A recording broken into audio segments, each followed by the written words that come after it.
নমস্কাৰ সাধাৰণ জ্ঞানৰ কেইটামান গুৰুত্বপূৰ্ণ প্ৰশ্নৰ সৈতে আজিৰ ভিডিঅ'টো আৰম্ভ কৰিছোঁ। প্ৰথমটো প্ৰশ্ন, আহোমসকলৰ কোন নৃত্য গোষ্ঠী অলপ? শুদ্ধ উত্তৰ হৈছে অপশ্যন ডি, আহোমসকল হৈছে টাই মংগোলীয় নৃত্য গোষ্ঠী অলপ। অপশ্যন ডি হৈছে শুদ্ধ উত্তৰ। তাৰে পিছৰ প্ৰশ্ন, বুৰঞ্জী শব্দটো কোন ভাষাৰ পৰা লোৱা হৈছে? অপশ্যন কেইটা হৈছে আহোম, লেটিন, বাৰ্মা, গ্ৰীক। শুদ্ধ উত্তৰটো হৈছে বুৰঞ্জী শব্দটো লোৱা হৈছে আহোম ভাষাৰ পৰা। অপশ্যন এ হৈছে শুদ্ধ উত্তৰ।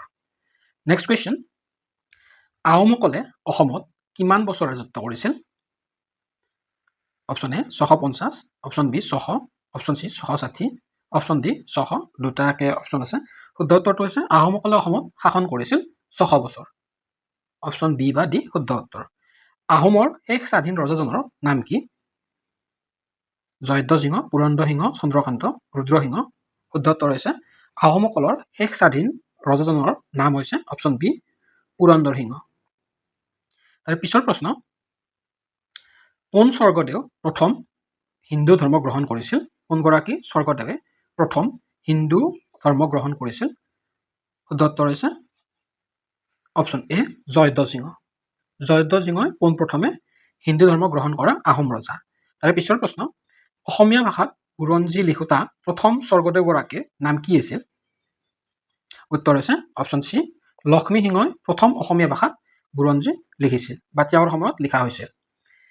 কোন স্বৰ্গদেৱে বৰা, শইকীয়া, হাজৰিকা পদবীৰ সৃষ্টি কৰিছিল? শুদ্ধ উত্তৰ হৈছে বৰা, শইকীয়া, হাজৰিকা পদবীৰ সৃষ্টি কৰা আহোম স্বৰ্গদেউগৰাকীৰ নাম হৈছে অপশ্যন বি চুতেওফা। অপশ্যন বি হৈছে শুদ্ধ উত্তৰ। তাৰে পিছৰ প্ৰশ্ন, কাৰ শাসনকালত মিৰ্জুমলাই গড়গাঁও অধিকাৰ কৰিছিল? ৰজাকেইগৰাকীৰ নাম বা অপশ্যন কেইটা হৈছে ৰুদ্ৰসিংহ, প্ৰতাপ সিংহ, গদাধৰ সিংহ, জয়ধ্বজ সিংহ। চাৰিটা অপশ্যনৰ ভিতৰত শুদ্ধ উত্তৰটো হৈছে জয়ধ্বজ সিংহৰ সময়ত মিৰ্জুমলাই গড়গাঁও অধিকাৰ কৰিছিল। কেতিয়া শৰাইঘাটৰ যুদ্ধ হৈছিল বা কোন চনত শৰাইঘাটৰ যুদ্ধ হৈছিল? সকলোৱে জানে শৰাইঘাটৰ যুদ্ধ হৈছিল অপশ্যন এ 1671 চনত। শৰাইঘাটৰ যুদ্ধত অসমীয়া সেনাপতিগৰাকীৰ নাম কি আছিল? শুদ্ধ উত্তৰটো হৈছে শৰাইঘাটৰ যুদ্ধত অসমীয়া সেনাপতিগৰাকীৰ নাম হৈছে অপশ্যন বি লাচিত বৰফুকন। তাৰ পিছৰ প্ৰশ্ন, বাঘ হাজৰিকাৰ আচল নাম কি আছিল? ইছমাইল হুছেইন, ইছমাইল ছিদ্দিক, ইছমাইল শ্বেখ আৰু ইছমাইল আলী। শুদ্ধ উত্তৰ হৈছে বাঘ হাজৰিকাৰ আচল নাম আছিল অপশ্যন বি ইছমাইল ছিদ্দিক। গদাধৰ সিংহৰ পত্নীৰ নাম কি আছিল? চাৰিটা অপশ্যনৰ ভিতৰত শুদ্ধ উত্তৰটো হৈছে গদাধৰ সিংহৰ পত্নীৰ নাম আছিল অপশ্যন বি জয়মতী। জয়মতীক ক'ত হত্যা কৰা হৈছিল বা কোন ঠাইত জয়মতীক হত্যা কৰা হৈছিল? শুদ্ধ উত্তৰটো হৈছে জয়মতীক হত্যা কৰা হৈছিল জেৰেঙা পথাৰত। অপশ্যন চি হৈছে শুদ্ধ উত্তৰ। জয়দৌল জয়সাগৰ কোনে নিৰ্মাণ কৰিছিল? গদাধৰ সিংহ, প্ৰতাপ সিংহ, জয়ধ্বজ সিংহ, ৰুদ্ৰসিংহ। শুদ্ধ উত্তৰটো হৈছে জয়সাগৰ জয়দৌল নিৰ্মাণ কৰিছিল অপশ্যন ডি ৰুদ্ৰসিংহই। কোন স্বৰ্গদেৱৰ সময়ত প্ৰথম মোৱামৰীয়া বিদ্ৰোহ সংঘটিত হৈছিল? গদাধৰ সিংহ, ৰুদ্ৰসিংহ, ৰাজেশ্বৰ সিংহ, শিৱসিংহ। শুদ্ধ উত্তৰটো হৈছে কোনগৰাকী স্বৰ্গদেৱৰ সময়ত মোৱামৰীয়া বিদ্ৰোহ সংঘটিত হৈছিল? অপশ্যন কেইটাৰ ভিতৰত শুদ্ধ উত্তৰটো হৈছে, ইয়াত শুদ্ধ অপশ্যনটো নাই। শুদ্ধ উত্তৰটো হ'ব লক্ষ্মী সিংহৰ সময়ত মোৱামৰীয়া বিদ্ৰোহ সংঘটিত হৈছিল আৰু চন হৈছে 1769 চনত, মনত ৰাখিব। তাৰে পিছৰ প্ৰশ্ন, গুৱাহাটীৰ শুক্ৰেশ্বৰ মন্দিৰ কোনজন ৰজাই নিৰ্মাণ কৰিছিল?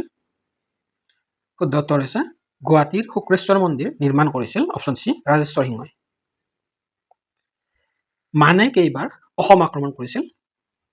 অপশ্যন কেইটা হৈছে 17 বাৰ, 5 বাৰ, 3 বাৰ, 1 বাৰ। শুদ্ধ উত্তৰ হৈছে মানে অসম আক্ৰমণ কৰিছিল 3 বাৰ। চন কেইটা হৈছে 1816 প্ৰথম, 1818 দ্বিতীয় আৰু 1821 চনত তৃতীয়বাৰৰ কাৰণে মানে অসম আক্ৰমণ কৰিছিল। অসমলৈ কোনে প্ৰথমে মান আনিছিল? উত্তৰ হৈছে অসমলৈ প্ৰথম মান অনা ব্যক্তিগৰাকীৰ নাম হৈছে অপশ্যন চি বদন চন্দ্ৰ বৰফুকন। ফানচেংমুং বৰপাত্ৰ গোহাঁইৰ পত্নীৰ নাম কি আছিল? শুদ্ধ উত্তৰ হৈছে ফানচেংমুং বৰপাত্ৰ গোহাঁইৰ পত্নীৰ নাম হৈছে মূলাগা বড়ো। অপশ্যন এ হৈছে শুদ্ধ উত্তৰ। ইয়াণ্ডাবু সন্ধি কোন চনত হৈছিল? উত্তৰ হৈছে ইয়াণ্ডাবু সন্ধি হৈছিল 1826 চনৰ 24 ফেব্ৰুৱাৰী তাৰিখে। ইয়াণ্ডাবু সন্ধি কোন দেশত হৈছিল অপশ্যন কেইটা হৈছে ব্ৰহ্মদেশ চীন দেশ ভাৰত পাকিস্তান শুদ্ধ উত্তৰ হৈছে ইয়াণ্ডাবু সন্ধি হৈছিল ব্ৰহ্মদেশত মান দেশত ইয়াণ্ডাবু সন্ধি হৈছিল 1826 চনৰ 24 ফেব্ৰুৱাৰী তাৰিখে বেগম ৰহমত বানু কোন অসমীয়া জীয়ৰীৰ নাম আছিল শুদ্ধ উত্তৰ হৈছে বেগম ৰহমত বানুৰ অসমীয়া নাম হৈছে অপশ্যন বি ৰমণিকা বড়ো তাৰে পিছৰ প্ৰশ্ন বান ৰজাৰ জীয়েকৰ নাম কি আছিল শুদ্ধ উত্তৰ হৈছে বান ৰজাৰ জীয়েকৰ নাম হৈছে অপশ্যন এ উষা ভীষ্মকে কোন ৰাজ্যত ৰাজত্ব কৰিছিল বা কোন ৰাজ্যত শাসন কৰিছিল শদিয়া কছাৰী অসম বিদৰ্ভ শুদ্ধ উত্তৰ হৈছে ভীষ্মকে শাসন কৰা ৰাজ্যখনৰ নাম হৈছে অপশ্যন ডি বিদৰ্ভ ধোদৰ আলি আৰু উমানন্দ মন্দিৰ নিৰ্মাণ কৰা ৰজাজনৰ নাম কি গদাধৰ সিংহ ৰুদ্ৰসিংহ শিৱসিংহ সৰ্বানন্দ সিংহ শুদ্ধ উত্তৰ হৈছে ধোদৰ আলি আৰু উমানন্দ মন্দিৰ নিৰ্মাণ কৰা ৰজাগৰাকী বা স্বৰ্গদেৱগৰাকীৰ নাম হৈছে গদাধৰ সিংহ ৰংপুৰ শব্দৰ অৰ্থ কি শুদ্ধ উত্তৰ হৈছে ৰংপুৰ শব্দৰ অৰ্থ হৈছে অপশ্যন বি আনন্দ নগৰী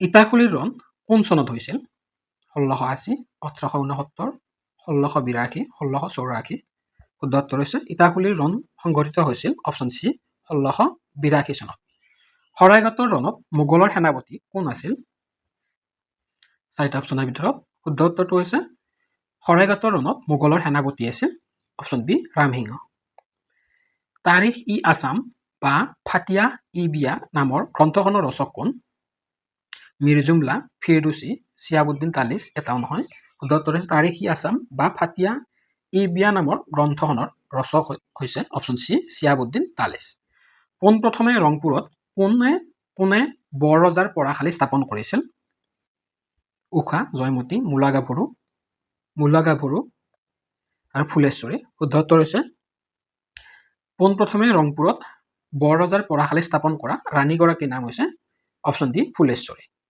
তাৰ পিছৰ প্ৰশ্ন ভীমপুত্ৰ ঘটোৎকচ কোন ৰাজ্যৰ অধিকাৰী আছিল বা কোন ৰাজ্য শাসন কৰিছিল কুন্তিল হিড়ম্বাপুৰ কামৰূপ কমতা শুদ্ধ উত্তৰ হৈছে ভীমৰ পুত্ৰ ঘটোৎকচে শাসন কৰা ৰাজ্যখনৰ নাম হৈছে অপশ্যন বি হিড়িম্বাপুৰ আজিৰ ভিডিঅ'টোৰ শেষৰটো প্ৰশ্ন আহোম ৰাজত্বৰ পতনৰ মূল কাৰণ কি আছিল গৃহকন্দল অদক্ষ সেনাপতি দুৰ্বল অধিকাৰী এটাও নহয় শুদ্ধ উত্তৰ হৈছে আহোম ৰাজত্বৰ পতনৰ মুখ্য কাৰণ হৈছে অপশ্যন এ গৃহকন্দলৰ বাবে আহোম ৰাজ্যৰ পতন ঘটিছিল তো আজিৰ ভিডিঅ'টোৰ ইমানখিনিয়ে ধন্যবাদ